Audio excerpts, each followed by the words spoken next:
अहम खबर देखिए, ब्रिटेन को रूस की खुली धमकी, यूक्रेन को मदद करना बंद करे ब्रिटेन। रूसी विदेश मंत्रालय के प्रवक्ता का बयान, नेटो देश पर हमला कर सकते हैं। कहा गया रूस की तरफ से यूक्रेन में हथियार और रसद की सप्लाई को रोकेंगे। ब्रिटेन लगातार यूक्रेन को हथियार मुहैया करा रहा है और इन हथियारों पर अपने हमले को रूस ने अब जायज बताया और कहा अब यह हमला जायज है और हम ये हमले करेंगे।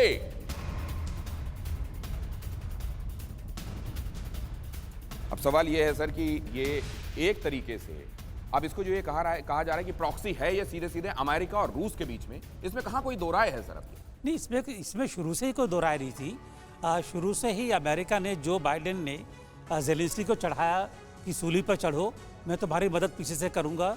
और इस सारे सिलसिले में अगर पॉन जो मोहरा है वो ज़ेलेंस्की है और ज़ेलेंस्की को बाइडेन कभी इधर चला रहे हैं कभी उधर चला रहे हैं, और ये जो यहाँ पर कभी ब्रिटिश मदद कर रहा है, तो जाहिर सी बात यह है कि अल्टीमेटली नेटो ज़ेलेंस्की के कंधे पर रख करके रशिया पर बंदूक चला रहे हैं और पुतिन उनके इस दांव में, इस चाल में फंस चुके हैं। लेकिन मेरे समझ में नहीं आता सर कि क्या यूक्रेन, क्या स्वीडन, क्या फिनलैंड, ये इतने गलिबल हैं सर कि इनको समझ में नहीं आ रहा है कि इनके ऊपर, इनके कंधे पर रखकर बंदूक चलाई जा रही है। राजीव सरदाना सर, देखिए किसके ऊपर अत्याचार हो रहा है, किसकी पॉपुलेशन मर रही है इस समय, वो है यूक्रेन की। तो जाहिर है कि उनकी जो टॉप लीडरशिप है वो इतने इन्फ्लुएंस में है नाटो के और अमेरिका के कि वो एक तरीके से बिक चुकी है, जिनको अपनी ही पॉपुलेशन की, अपनी ही आर्थिक व्यवस्था की चिंता नहीं है और विनाश पे विनाश कराए जा रहे हैं अपना। वो नेटो और इधर देखिए, ये बहुत बड़ी बात कही गई कि आप ये अंडरलाइन कीजिए कि नुकसान ह्यूमन लाइफ के हिसाब से किसका हो रहा है, वो यूक्रेन का हो रहा है। और इस हिसाब से यूक्रेन इस बिसात इसमें जिसमें मोहरे चले जा रहे हैं वो बिसात बना हुआ है, लेकिन नुकसान असल में उसका सबसे ज्यादा हो रहा है। और अब फिनलैंड और स्वीडन भी इस लाइन में अगले। जरा ये अहम खबर देखिए, रूस के खिलाफ अमेरिका की गोलबंदी, दुनिया में नया खेमा बनाने में जुटा अमेरिका।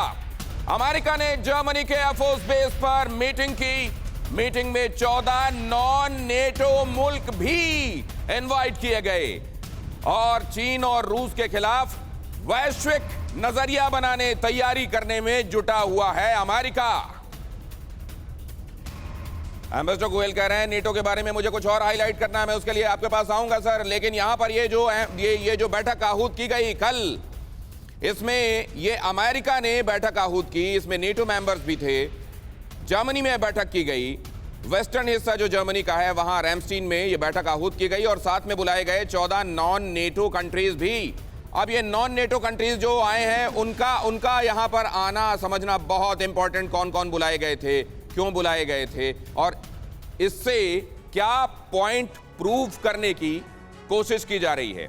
युद्ध के मोहरे, क्या यही शतरंज के खिलाड़ी युद्ध रुकने नहीं देंगे? जरा देखिए यहां कौन कौन आया था, कौन किसके साथ दिखाई दे रहा है। इसमें असल में नेटो कंट्रीज 30 मेंबर वो तो पहुंचे हुए थे ही, लेकिन इसके अलावा खास तौर से इंडो पैसिफिक को ध्यान में रखते हुए बुलाया गया था, प्रशांत महासागर को ध्यान में रखते हुए, उसकी सुरक्षा को ध्यान में रखते हुए बुलाया गया था जापान को, साउथ कोरिया को, ऑस्ट्रेलिया को और न्यूजीलैंड को। इसके अलावा बुलाया गया था मिडिल ईस्ट से अपने दोस्तों को या संदेश जिनको दिया जाना था उनको, इजराइल को, कतर को और जॉर्डन को। कतर और जॉर्डन रूस से हथियार खरीदने वाले देश रहे हाल के दिनों में, उनको अमेरिका अपने प्रभाव में दोबारा लेना चाहता है, यह भी बात हाईलाइटेड है। केन्या, लाइबेरिया, मोरक्को और ट्यूनीशिया, ये अफ्रीकन कंट्रीज, इनको भी बुलाया गया। केन्या और लाइबेरिया सीधे सीधे चाइना के स्ट्रैटेजिक पार्टनर्स हैं, उनको भी संदेश देने की कोशिश। स्वीडन, फिनलैंड और यूक्रेन, ये तो खैर ये वही हैं जो बेचारे नेटो में आने की जद्दोजहद में, कब पता नहीं वो नेटो वाला स्वर्ग इनको देखने को मिलता, लेकिन अभी युद्ध की दोजख इनको जरूर देखने को मिल रही है। ये जरा मैं समझना चाहता हूं कि ये जो कुल देश बुलाए गए 43, ये जो उनसे मुलाकात की गई रैमस्टीन में, रैमस्टीन एयरफोर्स बेस जर्मनी, यहां पर ये जो मुलाकात हुई ये असल में क्यों की गई, इस समय अमेरिका इस बैठक से क्या चाह रहा होगा, ये क्विक कमेंट आप सभी मेहमानों से मैं चाहूंगा। ब्रजेश सर, आपसे शुरुआत करना चाहता हूं, 30 सेकंड सर। ये जो बैठक की बात कर रहे हैं, स्वाभाविक है, जैसे मैंने कहा, विकसित देश जो हैं उनकी संख्या पॉपुलेशन के आधार पे कम है और अमेरिका चाहता है एक कंसेंसस बनाना और उन लोगों को बुलाना, साथ में लेके चलना जो उसके चीन की बढ़ती ताकत को रोक सकेगा। लेकिन इस पूरे खेल के अंदर ऑयल प्राइसेस का बढ़ा होना एक ऐसा विषय है जो पुतिन को इनडायरेक्टली सपोर्ट कर रहा है।